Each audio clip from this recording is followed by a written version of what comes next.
Whoa, Canada! The land of stunning landscapes, friendly faces, and a rich cultural tapestry. But today we're not just talking about the beauty of the Great White North. No more flights to America? That's right, folks. In an unprecedented move, Canada has decided to halt all air travel to the United States. Hold on to your toques, folks, because things just got real between the United States and Canada. This isn't just a minor inconvenience.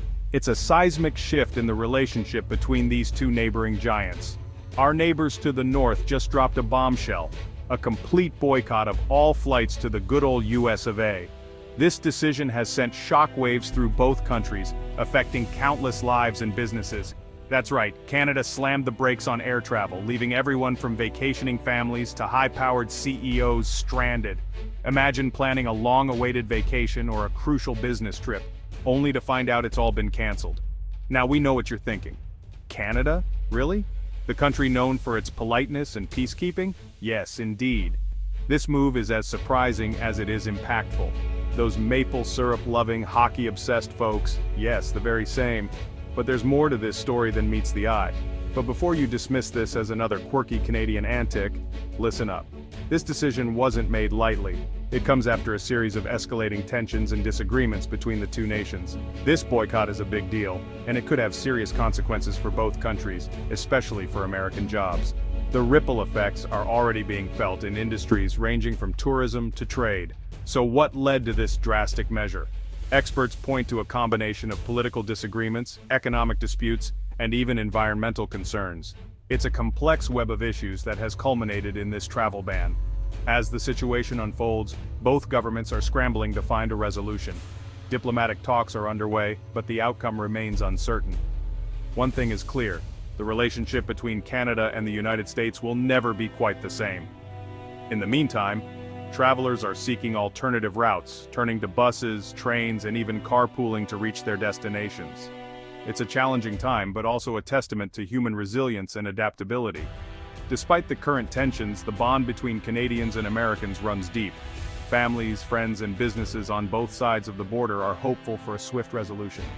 So, as we navigate this unexpected turn of events, let's remember the shared values and mutual respect that have long defined the relationship between these two great nations. Whoa, Canada indeed. So what's got Canada all riled up? Why would our friendly neighbor to the north take such a drastic step as grounding flights to the US? Well, it's complicated, but let's break it down. There are multiple layers to this issue, and it all starts with a series of long-standing disputes. Remember that trade dispute over, let's say, differing interpretations of lumber tariffs? Yeah, that's still simmering. The US and Canada have been at odds over softwood lumber for decades, with each side accusing the other of unfair practices. And then there's the whole kerfuffle over dairy products. The US has long criticized Canada's dairy supply management system, which they claim unfairly restricts American dairy imports. Turns out, calling Canadian milk a threat to national security didn't go over so well in Ottawa. The Canadian government and its dairy farmers were understandably upset by these accusations, leading to heightened tensions. But the straw that broke the moose's back? It wasn't just about trade, it was about something even more fundamental to Canadians. A recent environmental policy change by the United States that Canada sees as a direct threat to its pristine wilderness. The US decision to roll back certain environmental protections has alarmed Canadian officials and environmentalists alike. We're talking about something so egregious, so environmentally unfriendly, that even Canadians known for their politeness couldn't let it slide. The potential for increased pollution and deforestation has sparked outrage across Canada. The Canadian government has made it clear that they will not stand by while their natural heritage is threatened. Diplomatic talks have become increasingly tense, with both sides digging in their heels, and so, in a dramatic move, Canada has decided to ground flights to the US. It's a bold statement, meant to signal just how serious they are about protecting their environment and standing up to what they see as unfair trade practices. The decision has garnered widespread support within Canada, with many citizens rallying behind their government's stance. Environmental activists in particular have praised the move as a necessary step to safeguard the planet. The international community is watching closely, with news outlets and social media buzzing about the implications of this decision. Will it lead to a resolution of these long-standing disputes, or will it escalate tensions further? Only time will tell. For now, Canada is standing firm, sending a clear message that they will not compromise on their values or their environment. The world waits to see what happens next in this unfolding drama. Now let's talk about the elephant in the room, the economic fallout.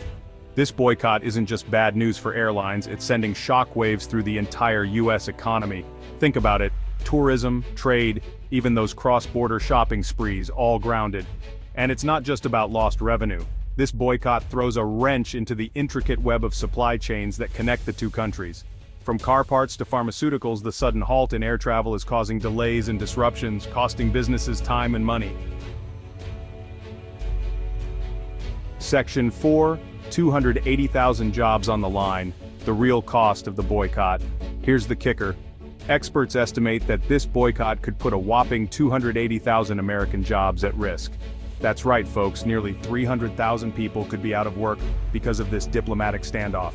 We're talking about pilots and flight attendants, hotel staff and restaurant workers, truck drivers and warehouse operators, the backbone of the American workforce. These are real people with families to feed and bills to pay, caught in the crossfire of a trade war they didn't start. Imagine the stress and anxiety these families are going through. Overdue bills piling up, the uncertainty of not knowing when the next paycheck will come, and the constant worry about how to make ends meet. Small businesses are also feeling the pinch. Many are closing their doors, unable to survive the economic downturn caused by the boycott. Community support systems like food banks and shelters are overwhelmed, struggling to provide for the increasing number of people in need. While politicians and diplomats debate and negotiate, it's the everyday workers who bear the brunt of these decisions. Despite the hardships, communities are coming together, showing resilience and solidarity. Neighbors are helping neighbors, and local organizations are stepping up to support those affected. Many are trying to adapt by retraining and seeking new opportunities, but it's a long and challenging road. There is hope, though. With determination and support, these workers and their families can rebuild and find new paths forward. The American spirit is strong, and together, we can overcome these challenges and emerge even stronger. Let's stand together and support each other through these tough times. The real cost of the boycott is high, but our resilience and unity can help us weather the storm. Now, this isn't the first time a flight ban has sent shockwaves through the global economy. Remember the 2010 eruption of Eyjafjallajökull, that unpronounceable Icelandic volcano? The ash cloud grounded flights across Europe for weeks, costing airlines billions and disrupting travel plans for millions. Or, how about the more recent COVID-19 pandemic, which brought international travel to a screeching halt? The economic fallout from those flight bans was massive, highlighting just how interconnected our world has truly become. Section 6, what's next? The uncertain future of US-Canada air travel. So, what's next in this high-stakes game of chicken? Well, that's the million-dollar question, isn't it? Right now, both sides are digging in their heels with no clear end in sight. The US is talking tough, threatening retaliatory tariffs, while Canada is standing firm, refusing to back down. Meanwhile, businesses and workers on both sides of the border are left wondering what the future holds. Will this boycott be a temporary blip or the start of a prolonged trade war? Only time will tell. Section 7, buckle up, America. This is just the beginning. One thing's for sure, this Canadian boycott is a wake-up call. It's a stark reminder that in our interconnected world, even seemingly small disputes can have far-reaching consequences. And with the global economy already on shaky ground, this latest crisis could be the tipping point. So, buckle up, America, because this is just the beginning. The next few months will be crucial in determining whether we can mend fences with our northern neighbor or if we're headed for a full-blown trade war. And trust us, nobody wants to see that.